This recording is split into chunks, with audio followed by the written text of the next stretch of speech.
Les vrais enjeux. Les vraies questions. Les vraies questions. Un autre segment de ce sondage léger qui retient notre attention aujourd'hui dans le cadre de notre joute des analystes, le PQ et la souveraineté et l'effet Coderre dans la course. Bien des sujets se mettre sous la dent pour nos collègues Mario, Paul et Emmanuel. Bonsoir vous trois. Bonsoir Sophie. Bonsoir. Alors, une bonne et une mauvaise nouvelle pour M.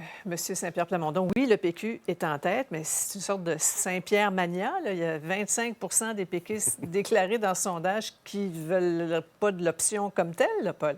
Oui, et ça ramène le Parti québécois dans son paradoxe, je dirais, presque intrinsèque et naturel depuis sa fondation. Hier, l'eau chaude, aujourd'hui, l'eau froide, si bien que ce soir, M. Saint-Pierre Plamondon doit vivre dans un état d'une certaine tiédeur, parce qu'effectivement, les gens l'apprécient, les gens voudraient voter pour lui, mais ne voudraient pas voter pour l'option qui l'anime en politique. C'est un film dans lequel beaucoup de ses chefs antérieurs au Parti québécois ont joué également. Maintenant, il pourra peut-être se consoler en disant qu'il y a peut-être un potentiel de croissance dans, justement, convaincre les gens qui l'apprécient lui et sont plutôt tièdes par rapport à la souveraineté. Mais il a beaucoup de travail à faire pour se maintenir d'abord et ensuite pour convaincre. En tout cas, il y a bien des gens à l'écoute, Emmanuel. C'est ça qu'il dit. Oui, c'est sûr qu'il est devenu la valeur refuge là, pour tous les mécontents du gouvernement Legault. En même temps, il ne faut pas sous-estimer ce qu'il a réussi à faire. Depuis qu'il est arrivé à la tête du PQ, la réalité, c'est qu'il a réhabilité la notion de souveraineté. Il n'y a pas si longtemps, c'était gênant d'être souverainiste. Le Québec était ailleurs, c'était la nouvelle phrase. Il a rebâti le PQ. Maintenant, c'est à lui de rebâtir la crédibilité à long terme de cette option, de l'enraciner. Puis moi, je dirais qu'il y a à peu près 1 an là, pour réussir à faire bouger l'aiguille quant à l'appui à la souveraineté au sein de la population québécoise. Oui. Comme Mario, le chef parle d'une consultation populaire là, dès le premier mandat. C'est peut-être un peu moins sûr, c'est ça, minoritaire. Là. Oui, c'est minoritaire, ça peut être plus compliqué. Mais c'est un rappel aussi à nous tous, les analystes, que l'électeur... Souvent, l'électeur va voter bien plus pour l'individu que le programme du parti. Là, oui, il y a l'orientation du parti, ça fait partie là, du décor, mais les gens s'attendent. Puis dans le cas du PQ, ils ont vécu ça plusieurs fois. Les gens votaient René Lévesque. Là. Il y en a qui l'appelaient Petit Poil, René, M. Lévesque. Tous l'aimaient. Là, on s'attachait au monsieur.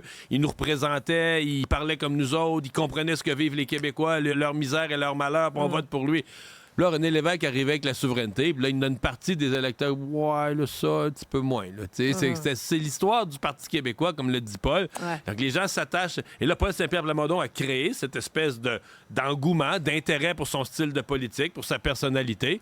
Mais effectivement, il revient exactement dans le même sillon où le PQ a été pris 1000 fois. Oui, mais effectivement, c'est pas rien ce qu'il a fait. Du côté de la CAQ, les lignes ont été clairement transmises. Là, on l'a entendu dans les corridors de l'Assemblée nationale aujourd'hui. Je regarde pas les sondages. J'en ai vu d'autres. Écoutez, moi, je pense que je ne commenterai pas les sondages. Je ne sais pas qu'est-ce qui peut avoir un impact, pas un impact. Ce qui est important, c'est qu'on va continuer à travailler très fort dans l'intérêt des Québécois. Oui. Paul? Que le premier ministre ne regarde pas les sondages, permettez-moi d'émettre un certain scepticisme ce soir. Cela étant dit, que voulez-vous qu'ils disent en ce moment? Mais en tout cas, il semble appliquer la directive de ne pas transmettre leurs états d'âme en public comme ça a été fait dans certains cas. Mais ça va commencer à avoir de la tension davantage. Moi, c'est ce que je prédis au cours des prochaines semaines si rien ne change. Parce que c'est clair que sondage après sondage, la tendance se confirme. Et les députés dans le caucus savent bien qu'au train où ça va aller très mal aux élections. S'il n'y a pas le début d'un redressement assez rapide, ça risque de brasser. En tout cas, M. Legault va parler et répondre aux questions demain, alors on a hâte de l'entendre. Autre donnée fascinante, l'effet Coderre sur la course au PLQ et tels les prix qui croyaient rire. Meilleur chef, et si c'est lui à la tête, 6 points de plus pour les libéraux. Alors, leçon d'humilité pour quelques élus. Là. Est-ce que vous êtes surpris? Pas Mario, là, je pense, Mario, tu l'avais vu venir, mais Emmanuel? Bien, je ne suis pas tellement surpris. Moi, je pense que ce que ça illustre, premièrement, c'est que le Parti libéral a besoin d'un nom. Oui. C'est sa notoriété, donc? Quelqu'un qu'on reconnaît. C'est sa notoriété, oui. On vient de parler de l'effet PSPP. Là. Les gens veulent s'identifier à un politicien. Ce qu'il y a d'intéressant là-dedans, cependant, c'est que pour tout le débat qu'on a sur qui pourrait prendre la direction du Parti libéral, etc., c'est un peu sur si le fait que Denis Coderre, lui, est capable de faire bouger l'aiguille, mais ça vient un peu définir la description de tâche. Il faut être connu, puis il faut avoir de l'expérience. Parce qu'il va falloir se mesurer contre son effet à lui maintenant. Ouais. En tout cas, c'est encourageant pour les vieux chaussons, non? Il sera mon invité ce soir au bilan, incidemment.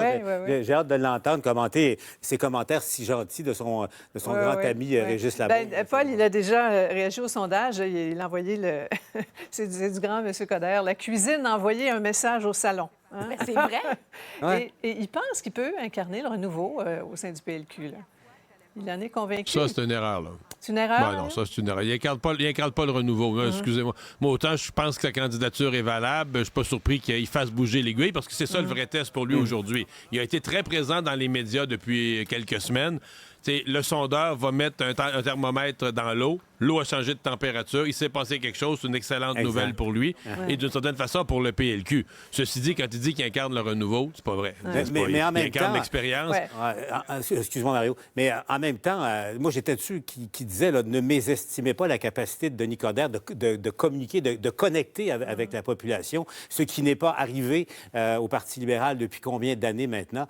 Et puis, j'ai hâte de voir, parce que là, tous les libéraux qui réagissaient aujourd'hui disaient oui, M. Coderre, mais il y aura une course, il y en aura d'autres, il y en aura d'autres. Ils commencent à parfaire leur discours. Là-dessus, il va falloir que le caucus cache son malaise. Moi, je l'ai vu, le point de presse dont les points de presse dont tu parles, tous les députés qui disent mais il y en aura d'autres. À un moment donné, c'est comme un peu gênant. Tu as quelqu'un qui se présente dans ton parti. Dans les sondages, c'est celui qu'une partie de la population aime, puis comme caucus, tu n'es même pas capable de faire semblant de t'accrocher un sourire d'en face. Moi, aujourd'hui, j'ai trouvé ça, franchement, j'ai trouvé ça malaisant. Un dernier mot, Emmanuel? Peut-être que ça illustre tout ce qui va mal au Parti libéral, justement, puis à quel point ils sont déconnectés de ce que veulent les Québécois. Là, on sent très clairement, le signal est donné là, par leur réaction aujourd'hui, qu'il y a un mouvement qui s'organise pour créer un tout sauf Coderre, tu sais.